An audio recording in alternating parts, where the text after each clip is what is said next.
नाजरीन, आप देख रहे हैं JGPK न्यूज़ HD और मैं हूं आपकी होस्ट सुंबल ज़िया। शामिल करते हैं आज की अहम खबरें। लाहौर पंजाब हुकूमत ने लाहौर में पाकिस्तान की पहली ट्रैकलेस माहौल दोस्त पब्लिक ट्रांसपोर्ट मुतारिफ कराने का फैसला कर लिया है।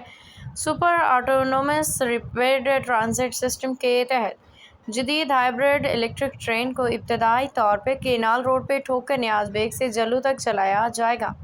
ट्रांसपोर्ट हुकाम के मुताबिक ये जदीद ट्रांसपोर्ट सिस्टम न सिर्फ माहौल के लिए महफूज बल्कि इसके लिए ना तो नई लेन बनाने की ज़रूरत होगी और ना ही दरख्तों की कटाई की जगह, जो इसे माहौल दोस्त और शहरी हुस्न को बरकरार रखने वाले मनसूबा बनाता है।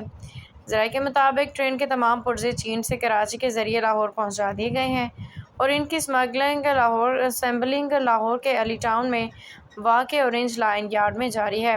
3 बॉक्सेस पर मुश्तमिल इस ट्राम ट्रेन की लंबाई 32 मीटर है और एक वक्त में 300 मुसाफिरों को ले जाने की सलाहियत रखती है। ये ट्रेन सिर्फ 10 मिनट के चार्ज पे 25 किलोमीटर का फासला तय करने की सलाहियत रखती है, जो इसे तवानाई के एतबार से भी एक मौसर जरिया बनाती है। मनसूबे का पहला मरहला पायलट प्रोजेक्ट के तौर पर चलाया जाएगा, जिसके कामयाब नताइज की बुनियाद पे इसे दीगर इलाकों तक वसअत दी जाएगी। ये मनसूबा न सिर्फ शहरियों को जदीद और आरामदेह सफरी सहूलियात फराहम करेगा, बल्कि लाहौर की बढ़ती हुई ट्रैफिक और आलूदगी के मसाइल में भी नुमाया कमी लाने में मददगार